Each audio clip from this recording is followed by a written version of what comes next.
Hey everybody, what's going on? Diego here. Welcome to another episode of the Rap Podcast, the virtual edition one. Sorry guys, it's been a while. I know. I haven't been able to get guests until just recently, which I'm honored to have. This special guest is by the name of Gabe Sanchez. He's from Miami, Florida. He is a content creator like myself, photographer, videographer, does it all. I've been following him for a while now. Does amazing work. We're going to chat with him today, see what he's all about, a little in-depth in his life, and all his amazing work. So he should be hopping on in just a couple minutes. Stay tuned. Hello. Hello, welcome. How are you? I'm good, just here relaxing. A little rain outside, but not too bad. Oh, yeah. Is it rain down there rainy too? Day. Yeah, man. It's like looking dark outside. And yeah. It's like for us content creators, it's like, man, it's raining out. Can't do nothing. Yeah. All you can do is edit. Yeah. Oh, welcome. It's been a long time coming. It's good. Yeah. Well, here we are finally, right? It's been a while since I've done one podcast. I was like, man, I want to do another. But it's like, I call it long term because, you get it when you get people. I don't like doing it on my own because it'd be weird. Right. Like me talking to myself, like, hey guys, now. Yeah. I like having conversations. Yeah, no, it's not, it can be easy to do it that way. Right. So you're based out of Miami, right? Yes. Moved out here in 2005 to go to college. Oh, wow. And I went to FIU down here. Uh-huh. And originally I wasn't going to do anything regarding to art or anything like that. Pretty much had no idea what I was going to do. That was yeah, I got to go to college, I guess. That's what you do, right? So I came to college and then that's where I met my wife and everything. And eventually I started just going to class and trying to figure out what I wanted to do. I ended up doing going to the route of psychology. Oh, and interesting. I did a bachelor's in psychology, and then I did a master's, and then eventually I got a doctorate degree in psychology. Dang, so all the way through. And then somewhere in between all of that happening, just business started coming my way regarding photography because I was doing it on the side. Oh, you were always doing it just, I was like, it started as a hobby and then you kind of just ever since I was a kid, I always had a camera with me. I was always that person with a little Sony little point and shoot, just snapping at parties and stuff like that. And I like to make photo albums, or I would when I was super young. Yeah. Me and my friends would go out and ride bicycles, and we would do these makeshift ramps and stuff. Oh, and what? That's cool. We would take disposable cameras and we would photograph each other, and then we'll make albums just about stuff like that. So I was always interested in taking pictures and doing something that had to do with cameras because I like gadgets and I thought they were fun, Yeah. So I was always dabbling into that, not very seriously and not very much knowing what I was doing. It was only after in 2006 was when I really started learning about it. Started I wanted to invest and get a real camera. Oh, wow. Quote unquote. Instead of a point and shoot, get a DSLR or something like that. And eventually, that's how it all kind of got started. And then ever since then, shoot full blown. And then you got video, or you always just did photos or videos? I always did photo, and my dad was the person that he was always pointing out, hey, don't forget about video, do video. Because he used to work in TV and he do oh, that's freaking. Scripted shows as well as other stuff. So he was in the video world all his life. That was his thing. That was his job, and he would always encourage me to give a try on video. And I was never super into it. Yeah. I was always yeah, okay. But thankfully, it did, because that was part of what got people interested in my work, was that I could do both, right? Yeah. They would say I could do video as well as photos, so they would want to hire me to do both. Yeah. And then I feel I've always had that little bit of an upper hand because I've been doing that for such a long time that it kind of became the thing that I did. And that's pretty much how I got into the whole video thing. And that's all of this stuff is always like a learning process. Yeah, there's a lot to it. Like, yeah, it's funny because I don't want to not say that I haven't accomplished things that are pretty great and that I would consider like, oh, that's like a nice goal that I just achieved, But at the same time, when people ask me about, my process or how I like things or how I do things, it's always a weird feeling because I feel like, damn, man, I still feel like I'm a student of everything. Like, right? I still look at other people's work and what other people do, and I'm like, wow, that's so amazing. I feel like such a rookie when it comes like compared to them. Thing. Oh my god, I think I'm like sometimes I'm good, and then when I start looking at other people's work, all these up and coming creators, I'm like, dang man, I gotta like these people are just like I'm here, and I feel like they're all the way up here. I was like, okay, well, I'll keep stepping it up little by little, and I'm starting watching tutorials and everything.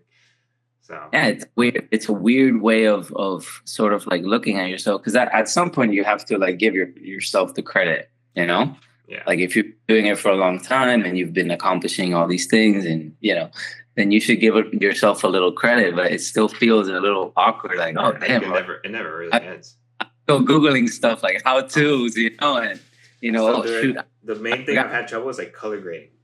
Yeah. Sometimes like I had on a job even where we shoot with a Canon, and my coworker, he's been doing video for a bit too, and he's like, oh yeah, I shoot in C-Log. I was like, oh yeah, it's like raw format. Okay. But when I go to edit, I'm like, man, I can't get the colors. Like it's so flat. It's like, oh, you got to do this. I'm like, oh, okay. Like, I usually would almost sometimes treat it in Premiere like I would do my photos. Like I'd up the brightness, a little contrast, a little saturation, But it's like, but there's like more levels to it. That's just the basics. Yeah. And then you got to you put your LUT, and I'm like, I don't really mess with LUTs. I kind of just try to get it as close as I can. But that's what a lot of like the actual cinematographers, like they'll do. And I'm like, oh man, I haven't really messed with the LUTs yet. But it's like, you want to get an orangey teal, you want to get a blue, you want to get this.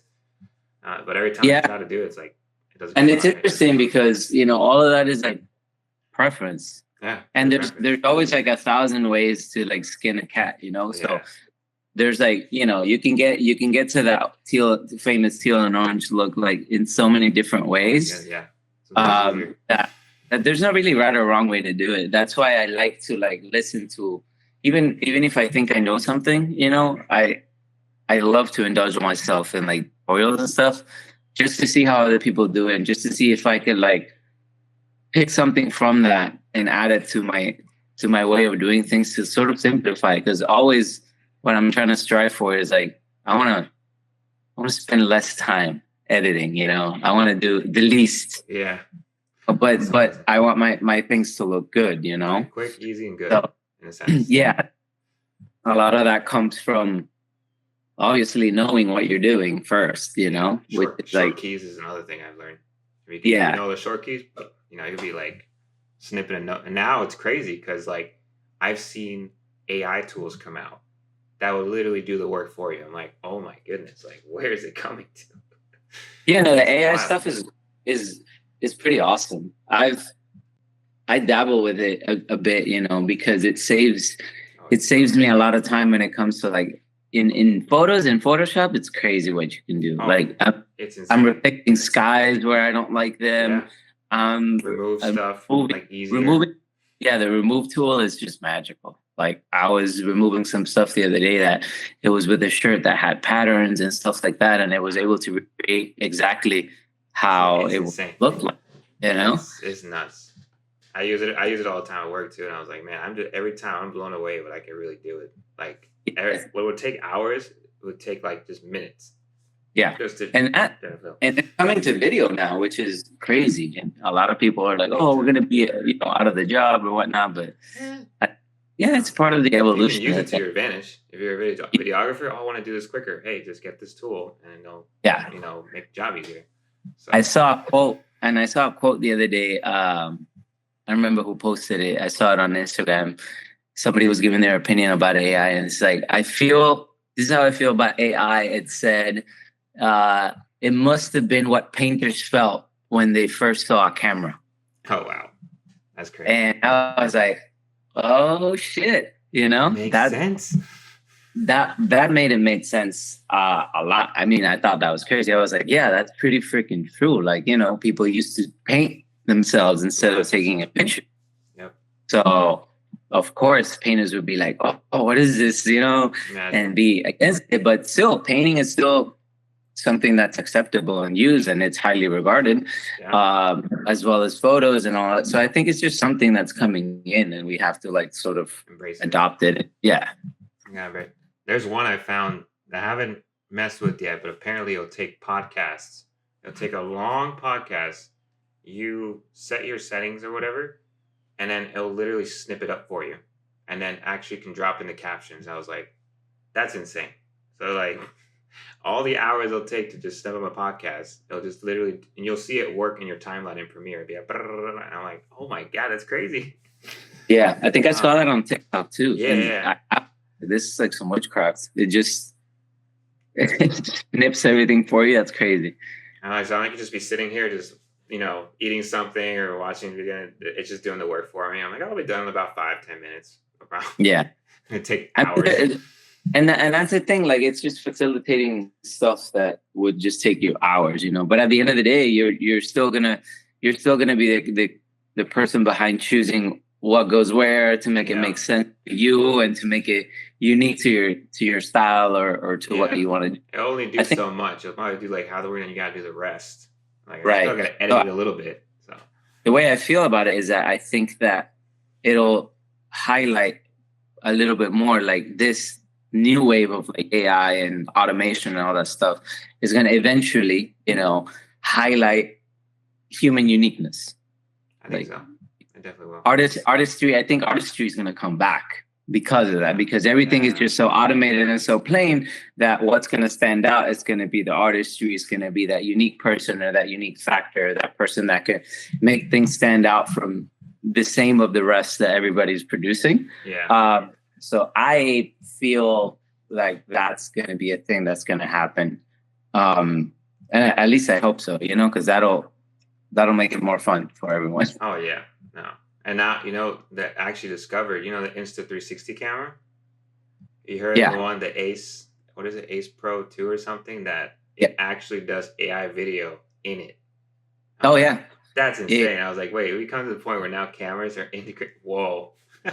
Yeah. I actually kind of want to get it. I'm like, man, that seems tempting. I'm not gonna lie. Like, it's got a little flip out screen. I think it does like 4K video and everything, almost like the GoPro, but it doesn't. That one. Which one? 8K. Oh, it does 8K. Oh my goodness. Yeah, 8K. It's crazy. And I think it's only $400. Yeah, it's like $400 and it's 8K camera, and it's like all this crazy AI stuff, and it'll do something where if you can start and pause video, like you don't have to record the same clip, and it'll stitch it for you. Like, and GoPro does that too. I think they have an AI feature where you can just like add your clips and it'll automatically choose for you the best parts and create like a for you, which is. It's awesome. It's awesome for the people who are not really like into editing or like don't know a lot of. Just want to like quick something for fun. But also for us, man, because like if we're like booked and we have things to do, and you just want to share something on Instagram, like why are you gonna spend 4 hours doing it when you can spend 5 minutes and then spend the rest of the 4 hours like with your friends or with your family or doing something. What cameras you currently own, like right now, or that are yours? Well, yeah, I mean, cameras for me are something that is ever evolving. There's one keep going up. More stable. I think that Sony is like the brand that I'm mostly invested in. Yeah. I do A7 IV for my stills, and I use the FX3 for video. Ooh, I and then about the FX3. Shoot, I love that. It's so good. I want to get it. I think everyone should get one because they're not that bad, in price. They're getting the A7S3, which was like equivalent to the FX3. I found out, and I think it was slightly less in price. So I was like, oh, let me give it. Oh yeah, it's right here. Right. I got this one. This guy right here. Yeah, the A7S S3, which is it's actually really good. I'm not gonna lie. I was No, it impressed. is. It is, and I used to be more like, oh, cinema cameras are the best. I used to have like a C200, and then I got the Red Yeah. Komodo. So good cameras. I mean, I'm not gonna lie, they're amazing cameras, and but you can get good footage out of anything. Yeah, sure. You just have the eye, really, Like and you gotta know what you're doing. they're doing fantastic commercials and even music videos with iPhones. I've heard a lot about that. Someone asked me Which the other day, like, "Oh, what's your opinion with iPhone versus camera?" I'm like, "Well, I mean, depends on the application. It yeah, depends on a lot of things. But you know what? The difference between that is that obviously they have like $1 million budget and they're using like the best, of course, all their equipment, best Yeah. lighting, best locations, best everything.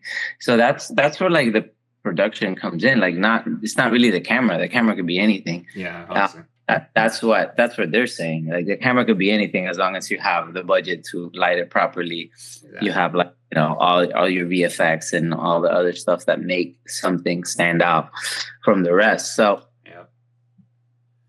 yeah, Sony is the and is the thing. it's I think it takes all in a way like it combines a little bit of the best of everything, and it's really portable. You can, it's lightweight. This. You have 2 or 3 of these, put in a backpack, go anywhere. I mean, if you have like a Red, which is insane, you have to have almost your own case for it. But at this point, you can rent them if you really need to. So. Yeah, and honestly, the image quality that you get out of these cameras nowadays is so good, so high up there that it's neck and neck. I feel. Yeah, it's just a matter of preference at that point. And I know a lot of people prefer like, the look of Red and stuff like that. But again, like when it comes to like color grading and stuff like that, if you're using something like DaVinci Resolve and you kind of learn about, like color profiles and camera matching and all that stuff, you can make any image look like whatever you pretty much think of, That's true. That's true. What's probably been one of your, I guess, favorite jobs that you've done that you're like, man, this was like memorable, or like it could be the first one, or like one of them that you'd be like, man, this one right here was definitely an exciting one to be a part of. There's a few in recent times. There's been like, I think pretty much 2 or 3 that have been like really, really awesome. Yeah. One of them was I got to make a TV commercial for Nickelodeon Resort. Wow. We got to fly to Mexico and do that. That was super fun. And then from there, I think that one was like cool because of like what it meant, It's like, oh, I'm not here like doing this thing and making a commercial that felt incredible. And I think the other stuff that I've been doing that has been like impactful, I guess, could have been the travel stuff that I've been doing for Virgin Voyages. I think it's a really cool experience, and all. And you shoot that on the actual cruise, like you're on it and just it's like going in like with the rest of the people and just like doing our thing, And there's days and there's things that get blocked off for us, and like we're able to be in places more than other people. But I think it's more like the experience of like it doesn't feel like you're working all that much, It feels more like you are just having fun, and like you have all these people around you, and you're just like, not even in your hometown or not even in your home country at most, So it's like the encompassing the experience of it all is what makes it like stand out and be like super unique. That's awesome. I think those are the ones that stand out the most. Wow. Yeah, I've done a few, but it's been more local stuff. But like when I've seen some of the ones on Instagram, I'm like, dang, that's awesome. Like, they'd be like, yeah, can you come shoot, for Virgin? Like, sure. And that's all like just networking with the people and they just kind of, or How do you usually? Yeah, pretty much the way that I've always said that I'm very extremely terrible when it comes to like marketing, You just which is something that at this point in time in my life and like this year is something that I'm trying to work on to be better at. But so far up until this point, it's pretty much been like, referrals, word of mouth, all the stuff that has gotten me into the eyes and spaces of people. And I guess that a lot of it comes from like, it's like how you treat people, and how people perceive you. It's a very important and impactful tool that a lot of people forget about, Oh, the internet. Like, no, actually talking to people, and then when you connect with them, if they like you, and they see what you do, that's actually sometimes I get clients too. Just I'll do gigs, I'll meet people, talk, and oh, you do photography? Yeah. Oh my God, can you? Okay, here's my card. Well, there you just got a client. You don't have to pay any ads. You don't have to do any. I mean, I have Instagram and Facebook and a website, so if they want to see what I do, hey, check out my Instagram or check out my Facebook. There you go. That's what I can do. But just for showing, I haven't done any paid ads. I mean, I did a few before, but I didn't get much from it. I'm like, at this point, if people want to see what I do, I'll show them. It's there. But I've seen people do like crazy promotions on Instagram. Sometimes it's good. Hey, I'll go to my Instagram channel. Oh, maybe I'll try it every now and then. But yeah. I think that like I've tried those things a few times in the past, and like the return on investment on that is it's a hit or miss. Pretty much like non-existent, Yeah. I just pay like $50 when I get it. Yeah. I mean, again, if you're just paying like $50, don't expect to be how, all of a sudden, like, I don't know, like Red Bull is hitting you up, like, hey, we saw that ad, we want you in our team. Red Bull would be like, hey, listen, you know a guy that knows a guy.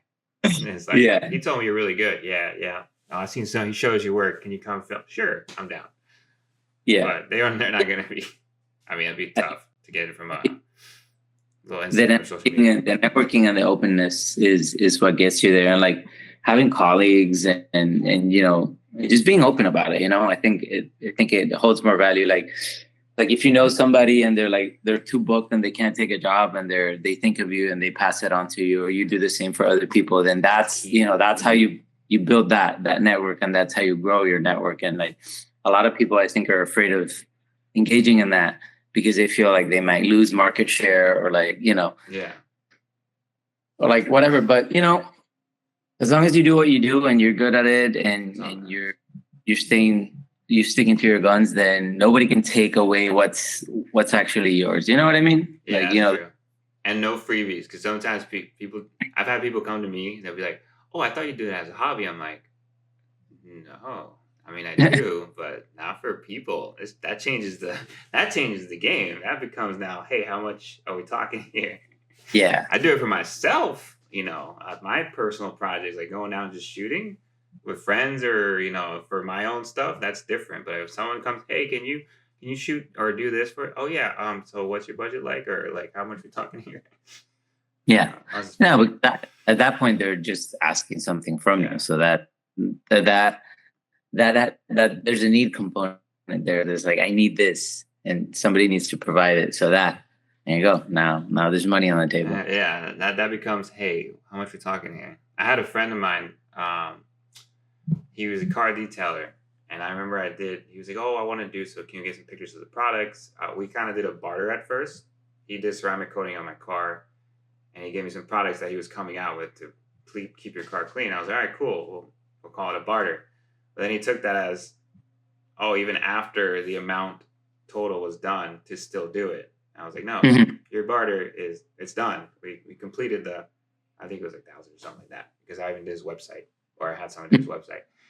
And after that, every time he's, oh, I want to do more YouTube videos, but like I don't have much. I'm like, better fix your budget, because to do YouTube videos, it's pretty costly. Yeah, I think it's something small. It's not to film it, edit it. I don't know how many videos you want to do a month.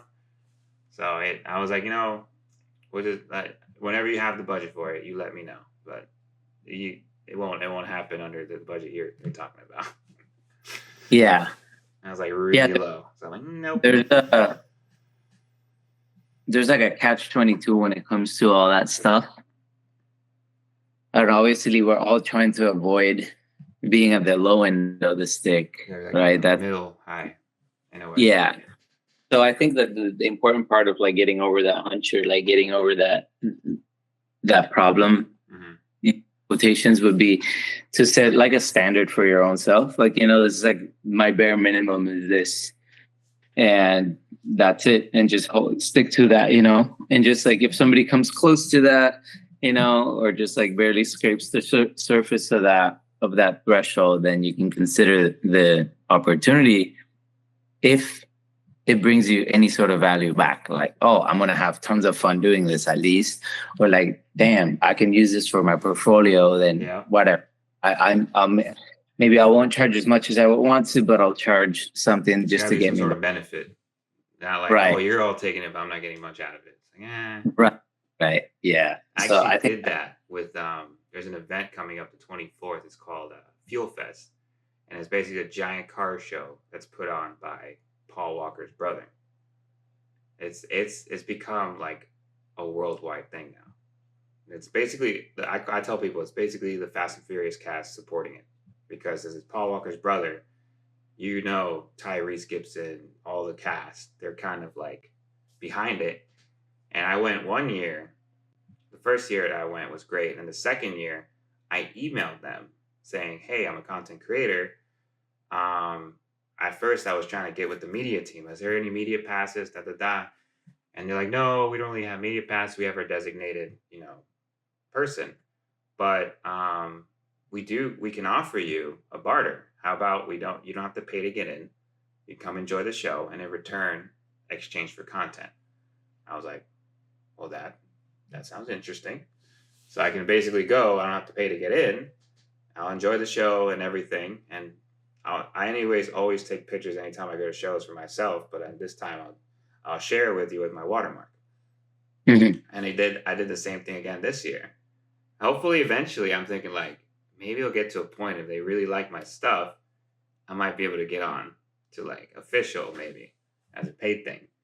But I was like, as long as I get to enjoy the show, the show itself is like $40 to get in, pretty much. So I just saved myself $40. All I have to do is drive up there. And anyways, I'm going to shoot. I'll try to get really good stuff. And I could both use it on my portfolio. They actually posted it on their website, I saw. And they kept my watermark in there. I'm like, ooh, thank you. I don't know how many people visit it, but they're up there in followers. I know that. They've gotten to, they're getting close to 1 million, I think. Since they started like three years ago now. I'm like, I can't just imagine how many people, and my pictures actually made it on their Instagram too. And they tagged me. I was like, yes. So I'm like, there's good cross exposure. That I'll give it. Yeah. No, that's good. I think that it's very nice of them to keep your watermark there and also to tag you. I think that's, that speaks a lot about how they want to approach like their stuff. They may not have budget to hire you for that one, but maybe, but at least they're not trying to be shady about it. They're not trying to. I've met people that are shady. I'm like, oh, can you take the watermark off? No. Exactly. That stays on unless you're paying for it. Yeah. No. And I keep it. I keep it in the center. So I'm like, if I keep it in the center, I mean, hopefully. And crop it out. They could technically crop it. If they're honest, they won't crop it out. And they didn't crop it out. I'm like, thanks. You guys rule. Other people I've seen crop it out. I'm like, so what I'm trying to do sometimes is like there's one photographer my friend showed me. His name's Caleb. He's genius how he puts it's not a watermark, it's his name. He actually puts it in the photo, but he integrates it. So it's not like it doesn't stand out, but if you look real close, he'll put it on a clothing tag. He'll put it on an actual if it's on on the wall, or he'll put it in a game. And I'm like, that is freaking genius. There's no way they can crop that. Right. It's not like off to the side, the center, anywhere. It's actually in the photo. He'll just text it and he matches it to the environment. I might start doing that. Like, that's a pretty genius idea because it's like branding it, It's perfect branding. And sometimes you don't see it, but if you look real close, like around the picture, now it kind of becomes a game. Like, oh, where do you put his signature? And then you find it, you're Yeah, like, oh my god, I'll send you it. But I was like, I was blown away. I was like, I never, dang, I might start actually doing that. Just take my logo and that integrate it, you know, into the sounds like picture. an awesome idea. I like that's creativeness to the max right there. He does like Yeah, more. He plays a lot with like light. So he'll show it's you can think it's the most simplest thing, but he'll do like superhero picture with like crazy lighting, and I was like, when you see the before, it's just them, using a little lamp, but then after when he does all the editing, it's insane. You're like, what the heck? I love that stuff. that's amazing. It's always inspiring. Speaking of inspiring, has there ever been like any idols that you looked up to that kind of like I guess inspire you in photography and video? Maybe you're like, man, this person. That's an interesting question. And Huh. when when I started my whole like thing and stuff like that, I've always been very visual looking at things, and Yeah. ingesting things out. Okay, I've never paid attention to who's the director of this or who photographs this. Because I don't really care about the person as much as I care about what I'm seeing. And you could be a person that could take a dope picture and capture a cool moment, and I could like that particular picture, but maybe I don't like the rest that you do, but that one speaks to me. So I've never been like a follower of individuals, and I've never studied when it comes to like, who came before me and who did what and whatnot. Like, I don't particularly care about the individuals themselves Yeah. or the work that they do. Yeah. But I do recognize patterns. I recognize the themes and styles and all that stuff, which is like the more broader and general term that sort of guides my eye. Okay. So for that reason, I don't really have people who I can like name. Mm-hmm. There's obviously the work of people that have stood out or that have been like hammered into everyone's like vocabulary. But I don't think that's true. I don't think that if I were to name any of them, it would be considered like a truth for me, because that's not the journey that I took into the arts and into like photography and video and stuff like that. I like things. I like the art itself. I Just like don't care who made the art. yeah. And why also I gravitate towards, and within the world of like Instagram and stuff like that, there's people who maybe don't have a lot of followers or are not famous or are not this and that, but you see their work and it's like, oh my God, that is so amazing. So that's what I gravitate more towards. It's like the actual work that I'm seeing instead of like the person, or their relevance or their importance or whatnot. Like, and you can be shocked, man. There's people out there who don't even dedicate themselves to anything, and all of a sudden they were in the right place at the right time and they snapped a picture or they took a video, and it's like, what? It's like, oh my God, how'd you do that? Yeah. They're rising. Yeah. So that's how I ingest art and I perceive it. I'm pretty much similar. Like people ask me, oh, do you know like any, or like, how some people talk art and there's certain artists like by name that they'll ask me like, what do you like? I'm like, well, I like modernism. I like pop art. I can't name anyone off the top of the dome. Yeah. There might be one or two that I've seen, like there's Alec Monopoly who does insane like Monopoly type art. So I've seen his work. So okay, that guy. Photography wise, I was always into like action sports photography and just in general, like environments, street. And I would see, I never knew who did them, but I would just find on Instagram, on magazines, and I'm like, man, this is like amazing. I want to be able to do that. And that's where my photography, that's where it always liked it, but never had a camera until college. And then from there on, I was like, I'm just snapping away. Yeah. Anytime I travel, anywhere I go, that's like, oh, it's out of the area, or like I'm going to do an event, or especially events. Always take my camera to events because it's always exciting. I'm like, oh yeah, I'm like that. My friends will be walking around. I'm just like, oh, look at this. Oh, let me take this. let me get. They're like, what are you doing? I'm, like, I'm taking pictures. What do you think I'm? That's what I do. You know, I'm not good. If I don't have it, it's like a girl not having a purse. So Right. it's like it's essential. You gotta have it. Even with my, if I don't have it, I went to Colombia just last week, and I thought about taking my camera. I'm like, should I take it? But I wasn't. I was trying to be very, very light packed, so I didn't have room. Like, all right. I've been to Colombia other times, and I've taken pictures of it. One time, but I still felt the need. I'm like, dang, if I had my camera right now, I'll be just taking amazing pictures of the city, the mountains, the people. But it was so quick that I was like, I'll be fine. I'll be back. Next time I come back, I will bring it. Yeah. So I use my phone just to kind of get as artistic pictures as I can for myself, just fun ones. But I always, if I had my camera, I'd be like, let's go here. I want to go up to the hotel. I want to get a nice city. It's so much to see down there. You're from where originally, actually? Puerto Rico. Puerto Rico. Dang, that's cool. It's very nice over there. Yeah, born and raised. And I said, came out here in 2005. And then now you're here. Stuck. Yeah, not stuck, man. I like it here, you know. I don't know where else I will live. Miami, I like to travel, so it's all good. You can go anywhere. Are you like down in the city, in the like downtown area, or more like north? Yeah, I'm pretty close, you know. I used to live in Midtown. I used to live in downtown. You know, I'm pretty close to like the stuff, because that's what like most of the things you get hired for are, you know, especially there's a lot of like little like restaurants and like lifestyle shoots and stuff happen, you know, and it all kind of revolves around South Beach and like, you know, all South this. Beach is epic. Like that is the spot, I feel like, to you know, that's got the classic. Anytime you've looked up Google Miami Beach or South Beach and you see all those pictures, there you go. That's you know, it's been in video games even. Not changed as much was I think like the making every building appear modern was not a good move on whoever's.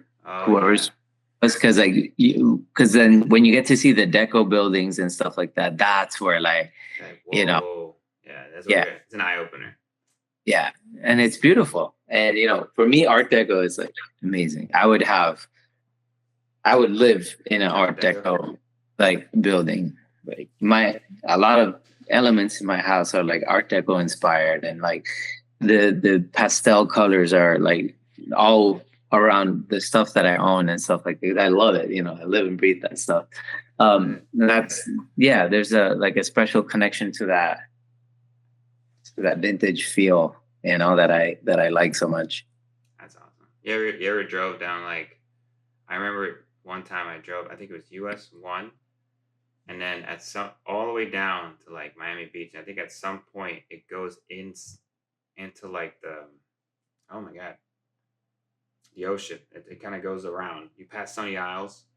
I think after Sunny Isles, the road kind of goes around the buildings. And I remember going around there, and it was sunset, and that was instantly like vintage Miami. I was like, man, it's amazing, like how it looks like right now at this perfect moment.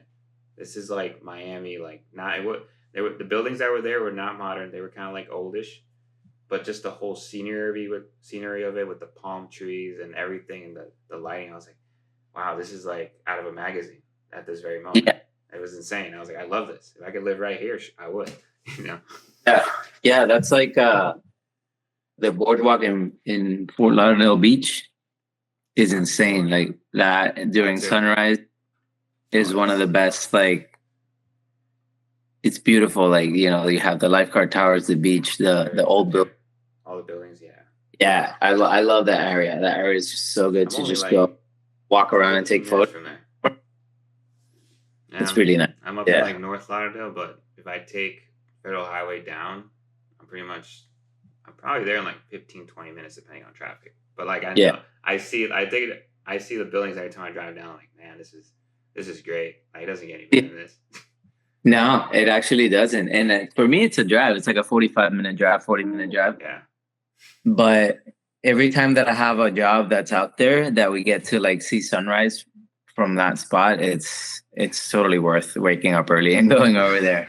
So we're at the 6 a.m. We got this. Or 5. I haven't done that yet. One day I'm gonna just go for it. Just do the sunrise. I love sunsets, but Yeah. sunrise, I'm gonna give it a shot one day. It's been a while since I've done it. I just wake up around on Saturday and just like drive down to the beach and check out the sunrise and just maybe time lapse it or something. I don't know, something. Yeah. Yeah, it's crazy. It's really nice. It's so calm too. Like there's nobody out there. And just like all me. Ha. Yeah. And there's that nice park there, I think at the very end that they made in the recent years that has like a giant grass area, but it's fake turf grass. And they have like a little, I think it's like a little stage. It's right over at the very end of the beach where the parking lot is. Oh. I think it's across the street. It's just like a giant open, I think it's an open park stage area, but it looks really nice. And I've seen people take pictures there and stuff. I'm like, oh wow. Yeah. It's another excuse for me to go up there then. I was like, now I gotta go back up there again. Well, then, yeah. Not bad. There you go. Oh, now you know what? I've done this before. I'm gonna try doing a little section I call rapid fire questions. It's literally just like, let's just say hot or cold, chocolate or vanilla, and you just say like within seconds which one. Okay. All right, so let's rapid fire questions. Let's do. I'm gonna start camera wise. Pretty obvious answer. Sony or Canon? Sony. Right. Hot or cold? Cold. Wide. Let's go with camera lenses. Wide or portrait? Wide. Vintage or modern? Vintage. Vintage. All right. Shorts or pants? Ooh, that's a tough one. I would say because of Miami, I'm wearing shorts all the time, but I like the look of pants better. So it's a tough question. Yeah. Now, bike or car? Car. Let's say, here we go. Latin food or typical American food? No, Latin food all the way. That's right. Let's see. Wait. Miami or Puerto Rico? Ooh, Miami. Miami. That's okay. Now music wise, rock or hip hop? Rock. Rock all the way. Let's do. Okay, cell phones for fun. This is gonna be for all the cell phone people out there. Android or Apple? Just Android or Apple? Definitely Apple. Call me whatever you want. Everyone's gonna be like, "Told you, Diego." Apple. Yeah. What else? One more for fun. Sneakers or sandals? Oh, sneakers all the way. Hands down. Oh, here we go. I just thought it just came to mind just now. Oh wait, I lost it. No. Okay, here we go. Beach or city? Ooh. Wow. You got me there. Beach or city? Ooh.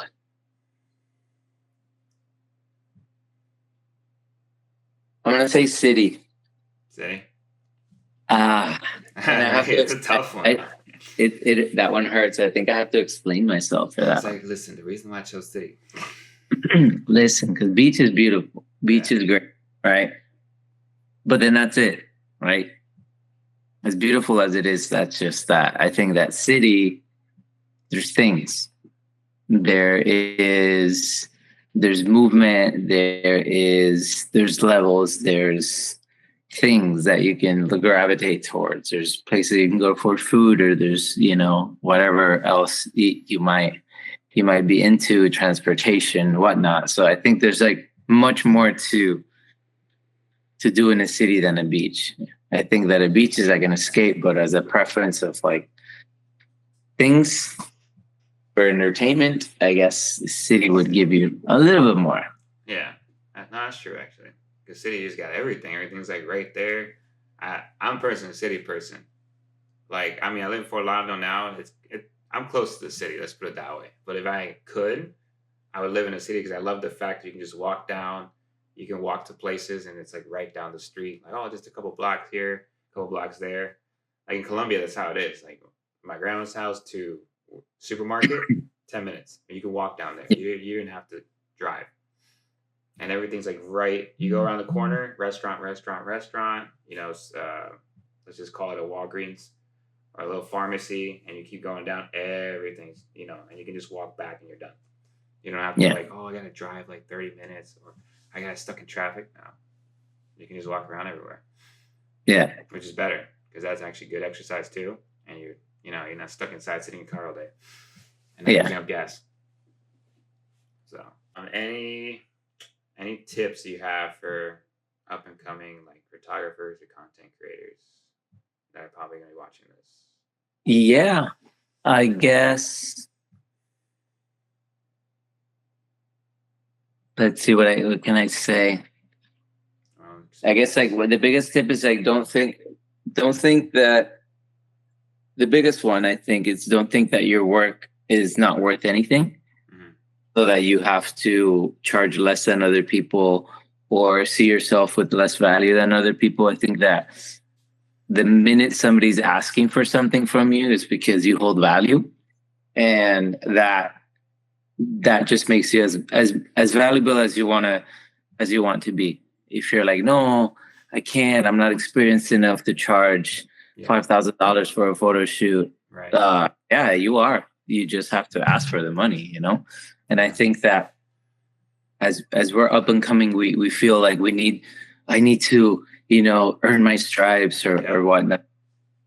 Not necessarily untrue. You need to learn.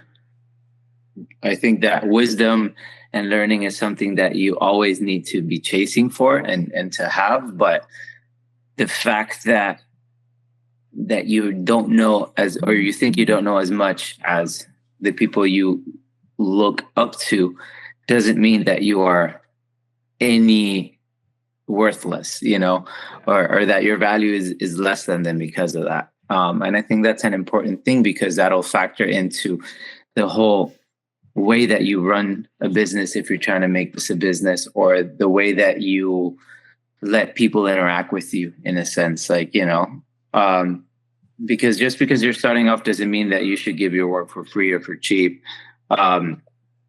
And that your work is not, valuable because of it. I think that's an important bit of information that a lot of people don't kind of like internalize and carry with them mentally to help them like progress. And then the second one, which is like the flip side of that, is like don't ever think that you know more than somebody else, or that you know everything. I think that having that over self-confidence is the biggest mistake you can make, because then somebody who's up and coming, who's like we were talking before, somebody who's up and coming and he's doing all these fresh and new things, and you think just because they're a newbie, oh yeah, whatever, he's just a kid with a camera that's playing. You cease to realize the gaps in your own thing, right? And you cease to realize that there's also more opportunities and more things because you haven't accepted the fact that you don't know everything, right? And that you can start learning. So I think those are like my two biggest tips for people in general. I think in way to work. Keep a level head, value your work, and just like never stop learning. It never ends. Like I tell you, like I know it, but there's always something like technique or like something that you haven't tried yet. One thing I know for sure that I'm trying to get more into is animation, because I'm like, that is big. If you can do animation, you're like God in a way. Yeah. And I think that the biggest difference is when you start learning and you start getting into like techniques and you start learning about the way that things should be done and stuff like that, then you start to build these like little parameters in your mind about the things that you should and shouldn't be doing. And the difference between somebody like me that's been doing it for a couple of years and somebody who's up and coming, or that just started like this year, to get into this thing, is that they don't have rules. They're just anything goes. And that's a lot of magic comes from that, and a lot of trends and new things, a lot of new ways of editing, or a lot of like new stuff that's coming out that's like super mind blowing. Yeah. Is because of that, because they don't have the rules and they're just like, you know what, screw this, I'm gonna do whatever I want because it looks cool. Yep. And there's some sort of magic in that way of thinking, that at some point, when we feel that we've gotten too much too ahead of ourselves when it comes to like all those parameters and rules, we need to also let loose a little bit and be a little bit more spontaneous and like kind of like think like a newbie. Yeah, that's true. Like, yeah, just like be open to it. Yeah. Because not all there. There's always something. Yeah, there's always something new, man, and it's crazy how creative people can get when they have no rules and no boundaries. I've seen sick edits, and that I'm like, shit, that must have taken hours to do. For like those two that 2 second transition, like, and then you see the tutorial and it takes like 45 minutes to do. It's like crazy work. There's one guy I follow. His name's Austin Paul, and he does the most, like, I would call it amazing product videos. And product videos, that's his main specialty. And a lot of it, he does it from his house. Yeah. And I was like, oh my God, like you look at the final product, you're like, there's no way he did it. And then he shows how he did it. And it's literally just simple. It's lighting. Now he has a studio, but before he would do stuff in his kitchen. He would do it like in his living room. But everything looks like if he shot in like some studio.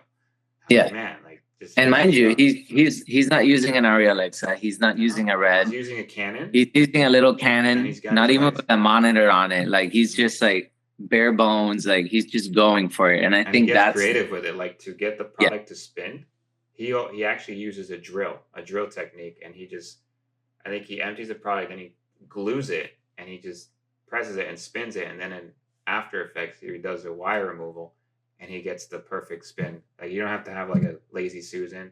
He has one too, but like for some depending on the video, he'll just use like a drill, or he'll use a string, and it's I'm like, my goodness, man, that's there you go, top creativeness right there. Yeah, I think that holds a lot more weight than anything else. It's just having that creativity and just wanting to get your hands dirty in that way. Have to. There's a lot of trial and error until you get the final product, and then we have once everyone's happy, boom, there you go. That's the ending result. Now, lastly, where can people find you or find your work? I am mostly on Instagram. I got my website which I curate, and I have that's where like most of my good work goes to. Like that's like my curated portfolio is up in my website, and my Vimeo has all my video work as well. You can always find me by either Gabe Sanchez or Gabe Media in all those like social medias. Gabe Media on Instagram, on TikTok, and on my website it's gabe-sanchez.com. And that's that's pretty much where I want to uncomplicate myself as much as possible. And I think like I'm always, trying to do something. I used to have a YouTube, and I still have it, but I don't post on it anymore. It's just too much right now. It's like it feels overwhelming, too much work for that. But yeah, I feel like I'm very accessible when it comes to that. I love to sort of like help people out, whether it's like with like some opinion about gear or anything else. Like I love sharing, because I don't think that there's anything wrong with expressing like the things that I've done, or like how I've done them. Again, whatever I made or whatever I will make in the future, I'll do it on my own merit. Not afraid of the sharing of information or anything like that. Knowledge, and then people take it and then they might use it to their own advantage. As long as you're not copying, because I had somebody that would ask me for tips, and it looks like they were almost copying the same style. I'm like, wait a minute. Yeah. Don't copy my same style now. I'll give you how to do it, but you got to develop your own. So it's not like, oh wow, it looks like Diego's picture. It's like, no, they'll take it to like grain of salt. But and that's why I'll try to like give the brief, not fully detail. I'll just be like, oh, you just gotta do this, and that. You want to get that shot, you gotta just lower your ISO or whatever, or heighten your ISO depending on the light. But what sometimes a bit, what exactly you use? I'm like, I'm not telling you that much. I'm just telling you the range. Yeah. And the rest you gotta go on your own. Like, oh, okay, Yeah, okay. I think that that's a phenomenon that people need to kind of work at. I think. I Yeah, think that what are your settings in this picture? it changes. Who cares what your settings are, right? Everyone to his own. Yeah, I mean, you could have shot it a different way. Like your shutter speed didn't have to be 1/200. Maybe it was 1/1000. Like who Exactly. cares? Like if you want to get that, just learn the basics of what you're seeing Principles. and understand. Try to understand why things are looking the way that they are, Yep. and then that'll give you more knowledge than just figuring out specifically the settings that somebody did and trying to recreate them on your own. There's not a set I thing. think that and it's also it's also going by heart. Sometimes there's Like even I trial and remember error, like, oh, it's too bright. Oh, let me just, and then you get it. I you know what equate I equate it to music and like playing guitar. Like I used to play guitar and like I used to go and like look at tutorials, right, of people playing guitar and they would say like, oh, these are the chords and this is the progression. And then you would see the comments and people would be like, what's the strumming pattern for this? Right? Which is like it's up and down, bro. I don't know what to tell you. Like yeah, it's like, which one is it? like just feel it. Like listen to the music, listen to the chord, and just kind of like go through it by feeling. Like feel your way through the thing, Yep.